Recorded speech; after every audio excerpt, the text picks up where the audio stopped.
وإياي بتقوى الله. قال الله تعالى في القرآن العظيم في القرآن المجيد أعوذ بالله من الشيطان الرجيم بسم الله الرحمن الرحيم ولقد كرمنا بني آدم ربي اشرح لي صدري ويسر لي أمري واحلل عقدة من اللسان يفقهوا قولي ரப்பி ஜித்னி இல்மா வர்சுக்னி ஃபஹ்மா. எம் பெருமானார் ரசூலே கரீம் ஸல்லல்லாஹு அலைஹி வஸல்லம் அவர்கள் மீது ஸலவாத்தை சொல்வோமாக. அல்லாஹும்ம ஸல்லி அலா முஹம்மத் அல்லாஹும்ம ஸல்லி அலைஹி வஸல்லம் அல்லாஹும்ம ஸல்லி அலா முஹம்மத் அல்லாஹும்ம ஸல்லி அலைஹி வஸல்லம் அல்லாஹும்ம ஸல்லி அலா முஹம்மத் அல்லாஹும்ம ஸல்லி அலைஹி வஸல்லம் அல்லாஹும்ம ஸல்லி அலா முஹம்மத் யா ரப்பி ஸல்லி அலைஹி வஸல்லம். அன்னாதம் குடும்பத்தார்கள், தோழர்கள், இமாம்கள், பெரியோர்கள், நாதாக்கள், ஷேக்மார்கள், குறிப்பாக நம்மவர்கள் அனைவர்கள் மீதும் உலக மக்கள்கள் அனைவர்கள் மீதும் அல்லாஹ்வின் சாந்தியும் சமாதானமும் கருணையும் ஈடேற்றமும் என்றென்றும் இறங்கிக் கொண்டே இருக்கட்டுமாக. அல்லாஹ்வின் நல்லடியார்களே, அருமை பெரியார்களே, அல்லாஹ் தஆலா மனிதனை உயர்வான படைப்பாக படைத்திருக்கின்றார். வலக்கது கர்ரம்னா பனி ஆதம், ஆதமுடைய மகனை நாம் சங்கைப்படுத்தியுள்ளோம், மேன்மைப்படுத்தியுள்ளோம், உயர்வுபடுத்தியிருக்கின்றோம் என்று அல்லாஹ் தஆலா குர்ஆனிலே சொல்லி காட்டுகின்றார். மற்றொரு விஷயமாக சூரத்துல் பக்ராவில் ஒரு வசனத்தை அல்லாஹ் இறக்கி காட்டும் பொழுது, இது கால ரப்புக்கல் மலாயிகதி இன்னி ஜாயினும் ஃபில் ஹலீஃபா, நபியே இன்னமும் இறைவன் மாணவரை நோக்கி நிச்சயமாக நான் பூமியிலே ஒரு பிரதிநிதியை அமைக்கப் போகின்றேன் என்று அல்லாஹ் தஆலா இந்த மனிதர்களை பற்றி அல்லாஹ் மேன்மைப்பட கூறியிருக்கின்றார். மற்றொரு விஷயத்தில் பார்க்கும்பொழுது தீனுண்ட சூறாவிலே சொல்லி காட்டும்போது லக்கத ஹலக்னல் இன்சான ஃபீ அஹ்ஸனி தக்வீம், திட்டமாக நாம் மனிதனை மிகவும் அழகிய அமைப்பில், அருமையான அமைப்பில், அற்புதமான அமைப்பில் நாம் படைத்திருக்கின்றோம் என்று அல்லாஹ் தஆலா மேன்மைப்படுத்தியிருக்கின்றார். இப்படி அல்லாஹ் மனிதரை சிறந்த படைப்பாக மேன்மைப்படுத்தியிருக்கின்றார். எதற்காக வேண்டி? அவன் மேன்மையோடு வாழ வேண்டும் என்பதற்காக வேண்டிதான். என்றைக்குமே மனிதன் சோம்பி கிடந்தால் மேன்மையாக முடியாது. உழைக்காமல், படிக்காமல், முன்னேறாமல் வீட்டிலே கிடந்தால் அவன் முன்னேற முடியாது. இப்படி அல்லாஹ் நான் மேன்மையா படைத்திருக்கின்றேன் என்று உங்களை பற்றி உயர்வாக பேசியிருக்கின்றேன். ஆனால் நீங்கள் இப்படி மேன்மையாக இல்லாமல் சோம்பி கிடக்கின்றீர்களே என்று இஸ்லாம் அழகான மொழி வன்மையாக கண்டிக்கின்றது. இப்படி தலை சிறந்த படைப்பாக உள்ள மனிதர்கள் பல்வேறு துறைகளில், பல்வேறு படிப்புகளில், பல்வேறு வேலைப்பாடுகளில் அவர்கள் உயர்வு பெற்றுக் கொண்டே வருகின்றார்கள். பெருமானார் ரசூலே கரீம் ஸல்லல்லாஹு அலைஹி வஸல்லம் அவர்களை பற்றி அவர்கள் கூறும் பொழுது, அன்னாசு மஆதினுன் க மஆதினி ذهبி வல் ஃபில்லா,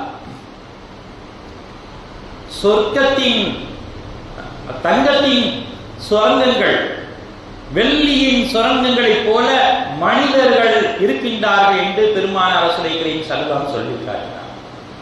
சொர்க்கம் அசி, தங்கம், வெள்ளி இந்த இரண்டுமே சுரங்கத்தில் இருந்து தான் தோண்டி எடுக்கப்படுகின்றது. இப்படியாக மனிதனின் திறமையை கண்டறிந்து தோண்டி எடுக்கக்கூடிய மனிதர்கள் இருக்கின்றார்கள் என்று அல்லாஹ் பெருமானார் ரசூலே கரீம் ஸல்லல்லாஹு அலைஹி வஸல்லம் அவர்கள் இந்த ஹதீஸின் மூலமாக மேன்மையாக கூறி இருக்கின்றார்கள். சுரங்கம் எங்கே இருக்கின்றது என்று கண்டுபிடிக்க முடியுமா? எங்கேயாவது ஒரு மூலையிலே நாம் மண்ணை தோண்டினால் சுரங்கம் தெரியாது. இந்த இடத்தில் தான் இன்ன கனிம பொருட்கள் இருக்கின்றன என்று தோண்டி பார்க்க வேண்டும். சில இடங்களில் தங்கம் வரலாம், சில இடங்களில் வெள்ளி வரலாம், சில இடங்களில் இரும்பு வரலாம், வெள்ளி வரலாம். அதே மாதிரி பல கனிம பொருட்கள், ஏராளமான கனிம பொருட்கள் மண்ணிலிருந்து தோண்டி எடுக்கலாம். வெண்கலத்தில் இருந்து வைரம் வரை மண்ணிலிருந்து தோண்டி எடுக்கப்படவர். அதே போல் ஒவ்வொரு மனிதன் உள்ளத்தில் மனிதர்களிடம் தோண்டி எடுக்கக்கூடிய ஓர் விஷயங்கள் இருக்கின்றது என்று பெருமானார் ரசூலுல்லாஹி ஸல்லல்லாஹு அலைஹி சொல்லி காட்டுகிறார். ஒவ்வொரு ஆளுக்கும் அல்லாஹ் ஒரு திறமையை கொடுத்திருக்கின்றார். 5 விரல்கள் ஒன்று போல் இருப்பதில்லை. 5 விரல்கள் ஒன்று போல் இருக்கின்றதா? நிச்சயமா இல்லை. ஒவ்வொருவரும் ஒவ்வொரு சைஸில் இருக்கின்றது. அதே போல மனிதர்களும் ஒவ்வொரு சைஸில் இருக்கின்றார்கள். ஏனென்றால் 5 பொருட்களை கொண்டு அல்லாஹ் இந்த மனிதனை படைத்திருக்கின்றார். ஆகவே 5 விதமாகத்தான் இருப்பார்கள். அவர்களுக்குள்ள திறமையை தோண்டி எடுக்க வேண்டும் என்று பெருமானார் ரசூலுல்லாஹி ஸல்லல்லாஹு அலைஹி வஸல்லம் எதற்கு ஒப்பிட்டு சொல்கின்றார்கள்? தங்க சுரங்கம், வெள்ளி சுரங்கத்தை போல மனித சுரங்கங்கள், அருமையான சுரங்கங்கள் இருக்கின்றார்கள் என்று அல்லாஹ் தஆலாவும் பெருமானார் ரசூலுல்லாஹி ஸல்லல்லாஹு அலைஹி வஸல்லம் அவர்களும் அழகாக ஒப்பிட்டு காட்டியிருக்கின்றார்கள்.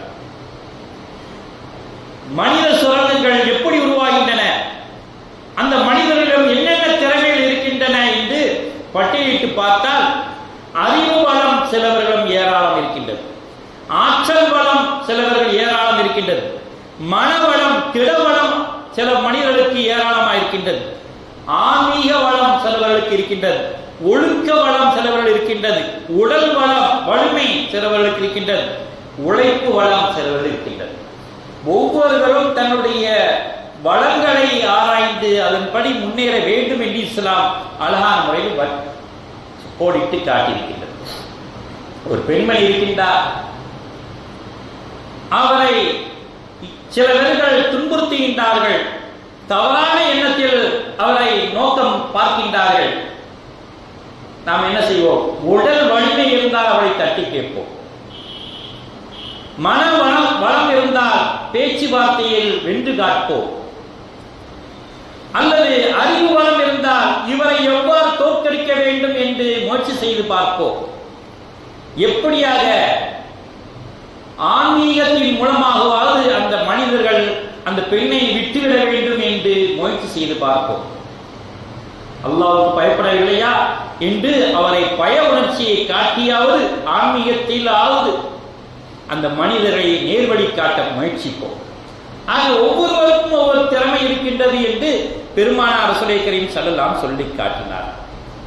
மற்றொரு ஆயத்திலே அல்லாஹ் தஆலா சொல்லி காட்டும் பொழுது மனித வளம் மனிதனுக்கு எவ்வாறு பயன்பட வேண்டும் என்று அல்லாஹ் தஆலா சொல்லி காட்டுகின்றார்.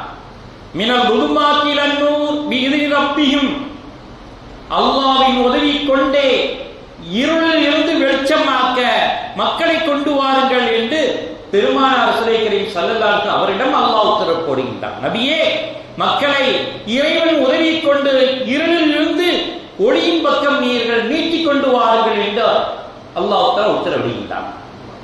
ஆக மாற்றங்கள் வேண்டும். அப்படி மாற்றங்கள் உருவானால்தான் மனிதன் ஏமாற்றம் இல்லாமல் வாழ முடியும்.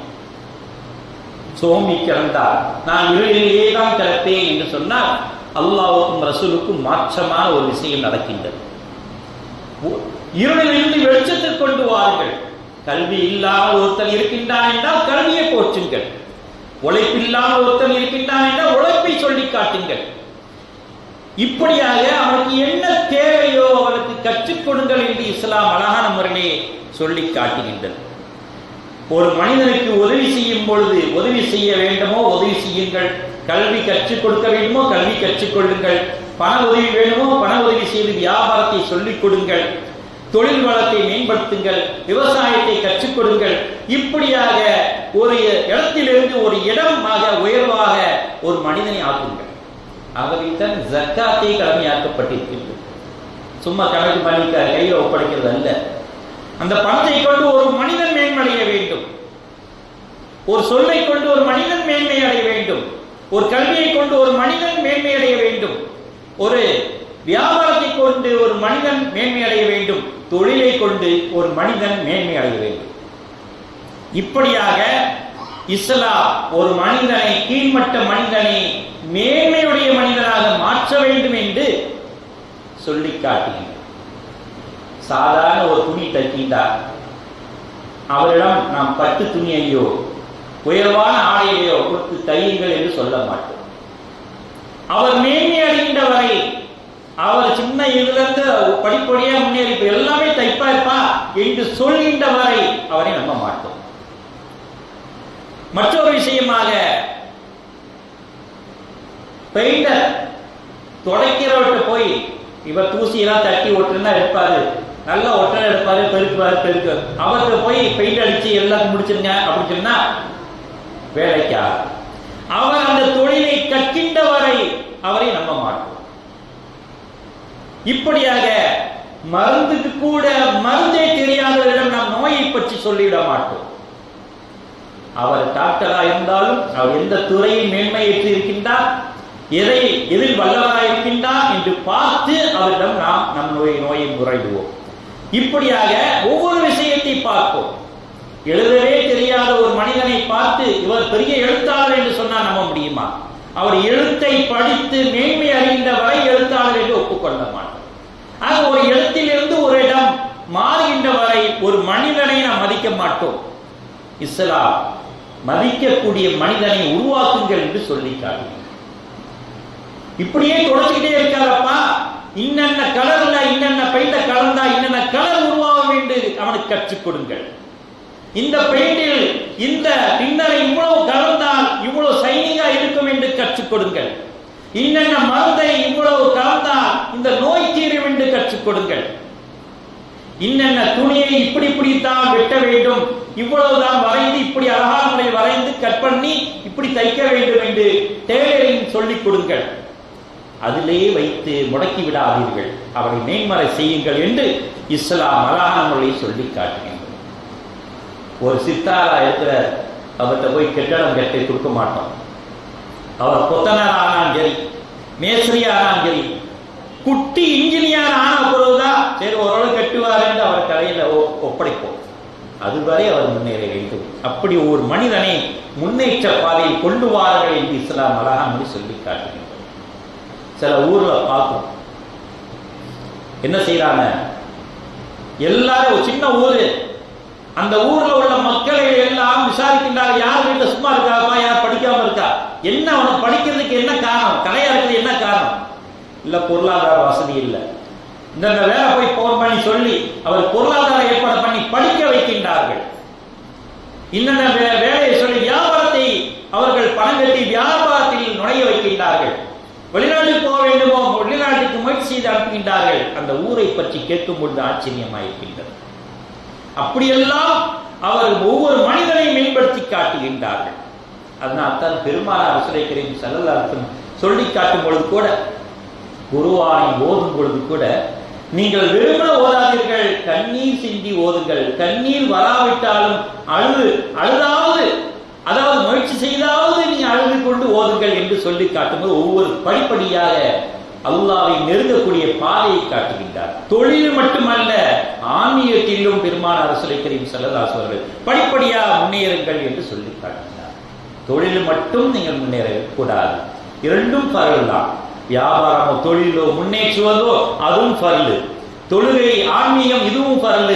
இந்த ரெண்டு ஃபர்லையும் ஒரு மனிதன் கடைபிடித்து விட்டான் என்றால் அவன்தான் மேன்மையான மனிதன் என்று பெருமானார் ரசூலுல்லாஹி கரீம் ஸல்லல்லாஹு அலைஹி வஸல்லம் சொல்லி காட்டினார். ஹாஜா அபுல் கசன் கர்கானி ரஹ்மத்துல்லாஹி அவர்கள் ஒரு பெரிய சபையில பயான் ஆய்ச்சி கொண்டே இருக்கின்றார்கள். மக்களை பார்த்து சொன்னார்கள், நீங்கள் உயர்வடைய வேண்டுமா, நீங்கள் மேன்மை அடைய வேண்டுமா, உங்கள் இரண்டம் விசீலமாக வேண்டுமா, ரஹமத்து வேண்டுமா, பரக்கத்து வேண்டுமா, உடல் பலம் வேண்டுமா, மன பலம் வேண்டுமா, தொழில் பெருக வேண்டுமா, அல்லாஹ்வை நெருங்க வேண்டுமா, நான் சொல்லக்கூடிய ஒரு மந்திரத்தை சொல்லிக் கொண்டே வாருங்கள். எல்லாமே கிடைத்துவிடும். தொழில் பலம் மேம்பட்டுவிடும், வியாபாரம் மேம்பட்டுவிடும், மனநலம் மேம்பட்டுவிடும், உடல் நலம் மேம்பட்டுவிடும், எல்லா குடும்ப நலம் அனைத்தும் மேம்பட்டுவிடும், ரஹமத்தும் பரக்கத்தும் மேம்பட்டுவிடும். நான் சொல்லித்தரக்கூடிய இந்த மந்திரத்தை சொல்லிக்கொண்டே வாருங்கள் என்று ஹாஜா அபுல் ஹசன் கர்கானி ரஹ்மத்துல்லாஹி அவர்கள் சொல்லி காட்டினார். தோழர்களுக்கு ஆச்சரியம், சொல்லித்தாங்க, நான் மேன்மை அடைய வேண்டும், உயர்வடைய வேண்டும் சொல்லித்தார். அல்லாஹ் அல்லாஹ் என்று ஒவ்வொரு தினமும் இந்த இரண்டு வார்த்தைகளை நீங்கள் அனுதினமும் சொல்லிக்கொண்டே வாருங்கள். அல்லாஹ் அல்லாஹ் என்று ஒவ்வொரு நாளும் சொல்லிக்கொண்டே வாருங்கள். ஏனென்றால் இது இஸ்முல் ஆழத்தில் உள்ளக்கூடிய ஒரு பெயராக இருக்கின்றது. எவ்வளவு லேசான பெயர், அல்லாஹ்வுடைய திருநாமம். ஒரு நாளைக்கு 1000 தடவை என்ன 3000 தடவை அல்லாஹ் அல்லாஹ் அல்லாஹ் என்று ஓதிக்கொண்டே வந்தால் உங்கள் வாழ்க்கை மேன்மை அடையும் என்று சொல்லிக் கொண்ட உடனே அறிவுலக மேதை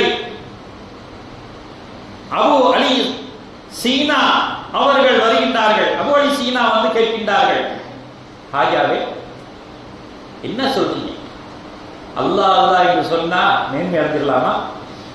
என் அறிவுக்குன்னா எட்டல, இது அறிவுக்கு ஒப்பல, எப்படி மேன்மை அடைய முடியும்? இவர் எப்பேற்பட்டவர்? அறிவுலக மேதை. அப்பேற்பட்டவர் ஹாஜா ரஹ்மத்துல்லாஹி அவர்கள் கேட்கின்றார்கள், அல்லாஹ் அல்லாஹ் என்று சொன்னாலே எல்லா ரஹமத்தும் வந்துவிடும், எல்லா பரக்கத்தும் விடும், எல்லா உடல்நலமும் தேறிவிடும், எல்லா வணங்களும் பெருகிவிடும் என்று சொல்லி காட்டுகின்றீர்களே, எப்படி சாத்தியம் என்று கேட்கின்றார்கள். உடனே ஹாஜா அவர்கள் அழகான மொழி சொல்லி காட்டினார். ஏய் கல்ல அப்படின்னா யாரை பார்த்து? அபு அலி சீனாவை பார்த்து ஏய் கல்ல அப்படிங்கிறார்.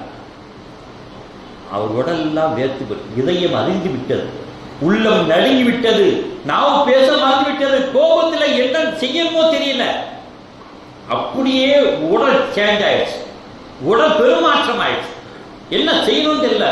எவ்வளவு பெரிய ஆளு, உலகத்திலே அறிவு கடல் என்று போற்றக்கூடிய என்னை பார்த்து இவ்வளவு பெரிய சபையில ஓ கழுதையே என்று சொல்லிட்டார். கழுதை என்ன சொன்னா என்ன? அல்லாஹ்வின் படைப்பு தானே அது. அப்படி அவர் யோசிக்க என்ன பார்த்து சொல்லிட்டார் கழுதை. உடனே ஹாஜா ரஹ்மத்துல்லாஹி அவர் சொன்னார்கள், அபு அலி சீனா அவர்களே, உங்களை பார்த்து கழுதை என்று ஒரு வார்த்தை சொன்ன உடனே எவ்வளவு பெரிய மாற்றங்கள் உங்கள் உடம்பிலே ஏற்பட்டது. உள்ளம் நடுங்கியது, இதயம் துடித்தது, கண்கள் கலங்கியது, உதடு துடிக்கின்றது, பேச நாவு எழவில்லை, கோபத்திலே அப்படியே தகதாகி நிற்கிறீர்கள். இந்த ஒரு வார்த்தைக்கு இவ்வளவு மாற்றங்கள் வரும் பொழுது அல்லாஹ் அல்லாஹ் என்று சொன்ன வார்த்தைக்கு இதையெல்லாம் படைத்த ரப்புல் ஆலமீனை அல்லாஹ் அல்லாஹ் என்று சொன்னால் உங்களுக்கு எவ்வளவு பெரிய மாற்றங்கள் உருவாகும் என்று நீங்கள் சிந்திக்கவில்லையா? உங்களையும் அல்லாஹ் தான் படைத்தான், கழுதையும் அல்லாஹ் தான் படைத்தான். அவன் படைத்த படைப்பு எல்லாமே உயர்வானதுதான். அந்த உயர்வான படைப்பை கொண்டு உங்களை திட்டினாலே உங்களுக்கு அவ்வளவு ரோஷம் வருகின்றதே. அல்லாஹ் என்ற வார்த்தையை கொண்டு அல்லாஹ் எவ்வளவு பெரிய மாற்றத்தை உருவாக்கும் என்று சிந்திக்க மறந்து விட்டீர்களே. ஒரு கழுதைக்கு உங்கள் உடலில் இவ்வளவு மாற்றம் வந்துவிட்டால் அதை படைத்த ரப்புல் ஆலமீனுடைய இஸ்முல் ஆலத்துக்கு எவ்வளவு பெரிய மாற்றத்தை உருவாக்க முடியும் என்பதை சிந்தித்து பார்த்தீர்களா என்று கேட்டவுடனே அபு அலி சீனா அப்படியே உள்ள மகிழ்ந்து எவ்வளவு பெரிய தத்துவத்தை எவ்வளவு அழகான முறையை சொல்லி காட்டினார்கள். அல்லாஹ் அல்லாஹ் இந்த இஸ்முல் ஒவ்வொரு நாளும் சொன்னால் நான் வாழ்க்கையை மாறத்தான் செய்யும், நாம் உடலில் வலு ஏற்படத்தான் செய்யும், நம் உள்ளம் பலகீனமான உள்ளம் வலுவடைந்து அழகான முறையில் மாறும், ரஹமத்து பெருகும், பரக்கத்து பெறும் என்பதை ஒப்புக்கொண்டார்கள் என்றால் எவ்வளவு பெரிய தத்துவத்தை ஒரே வார்த்தை. அதுதான் ஷேகுல் அக்பரிடம் பழக வேண்டும் என்று சொல்லி காட்டினார். ஒரே ஒரு வார்த்தையை பதில் சொன்னார், கழுதை என்ற ஒரு வார்த்தையை அழகான முறை விடைத்திருத்தார். பெருமானார் ரசூலை கரீம் ஸல்லல்லாஹு அவருடைய காலத்திலே பிலால் ரலியல்லாஹு அன்ஹு அவர்கள் பாங் சொல்லிக் கொண்டே இருக்கின்ற பொழுது அபு மஹ்தூரா என்ற ஒரு சிறுவர் கிண்டல் அடித்துக் கொண்டே இருக்கின்றார். பிலால் ரலியல்லாஹு அல்லாஹு அக்பர் அல்லாஹு அக்பர் சொன்னவனே இவர் அல்லாஹு அக்பர் அல்லாஹு அக்பர் கிண்டல் அடிப்பார். இப்படி கிண்டல் அடித்துக் கொண்டிருக்கின்ற நேரத்திலே பெருமானார் ரசூலை கரீம் ஸல்லல்லாஹு அலைஹி வஸல்லம் வந்து விட்டார்கள். அபு மஹ்தூராவை என்ன சொல்கின்றீர்கள்? அதோ அந்த பாங் சொன்னாங்களே அதை நான் கிண்டல் அடிச்சுக்கிட்டேன். சரி சொல்லுங்க. அல்லாஹு அக்பர் அல்லாஹ் அஷ்ஹது அல்லா இலாஹா இல்லல்லாஹ் என்று சொன்ன உடனே அல்லாஹ் இவருக்கு ஹிதாயத்தை கொடு என்று பெருமானார் ரசூலை கரீம் ஸல்லல்லாஹு அலைஹி வஸல்லம் சொன்னார்கள். அப்படியே உள்ள மாறிவிட்டது ஒரு வார்த்தையின் மூலமாக. கிண்டலாக சொல்லிக் கொண்ட ஒரு வார்த்தை அஷ்ஹது அல்லா இலாஹா இல்லல்லாஹ் என்று சொன்ன உடனே உள்ளம் மாறி பெருமானார் ரசூலை கரீம் ஸல்லல்லாஹு அலைஹி அவர்கள் பின்னாலே யா ரசூலல்லாஹ் உங்களை ஈமான் கொண்டேன் ஈமான் கொண்டேன் ஈமான் கொண்டேன் சொல்லி சென்றார்கள். பெருமானார் ரசூலுல்லாஹி கரீம் ஸல்லல்லாஹு அலைஹி அவர்கள் அபூ மஹ்தராவை அழைத்து மக்காவின் சாவியை ஒப்படைத்து, இந்த மக்காவில் நீங்களும் முஅzzீனாக இன்று முதல் பதவியேற்றுக் கொள்ளுங்கள் என்று பதவியேற்றுக் கொண்டார்கள் என்றால், ஒரு வார்த்தை எவ்வளவு பெரிய வார்த்தையின் மாற்றத்தை உண்டாக்கினது. மனிதன் மாற வேண்டும். அந்த வார்த்தையின் மூலமாக மாறிக்கொண்டே இருக்கின்றார்கள். தேம்பி கிடந்தால் குட்டை நாறிவிடும். கிணறை கூட அள்ளி எள்ளி கொண்டால் தான் தண்ணீர் சுத்தமாகும். அதே போல மனிதன் முன்னேற முயற்சி கொண்டே இருந்தால் தான் வாழ்க்கை நலமுடன் மாறும். நம்மை வீழ்த்துவதற்காகவே பல கேம்கள், டிவி ஷோக்கள், பல சினிமாக்கள் நம்மை வீழ்த்தி கொண்டே இருக்கின்றது. அதிலே வீழ்ந்து கிடக்காமல் இஸ்லாம் எந்த வழியிலே வாழ்ந்து காட்ட சொன்னதோ அதே முறையில் வாழ்ந்து காட்டினால் எந்த இஸ்லாம் சமுதாயம் வீழ்ந்து கிடக்காது. இந்த இஸ்லாம் சமுதாய மேன்மையோட இஸ்லாம் காட்டிய வழியிலேயே நாம் வாழ்வோமாக.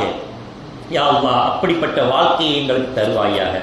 யா அல்லாஹ், நாங்கள் சைத்தானின் வலையிலே விழுந்து கிடக்கின்றோம். யா அல்லாஹ், எங்கள் சைத்தானை சினிமா மூலமாக, டிராமா மூலமாக, நாடகத்தின் மூலமாக, கேமின் மூலமாக வீழ்த்தி விட்டோம். யா அல்லாஹ், அதிலிருந்து மீண்டு வர எங்களால் முடியவில்லை. யா அல்லாஹ், எங்களை அதிலிருந்து மீண்டெடுப்பாயாக, வெற்றி அளிப்பாயாக. வாஹதான அல்ஹம்துலில்லாஹி ரப்பில் ஆலமீன். பாரக்கல்லாஹு லனா வ லக்கும் பில் குர்ஆனில் ஹக்கீம் வ நஃபஅனா வ இய்யாக்கும் பில் ஆயாத்தி திக்ரில் ஹக்கீம்.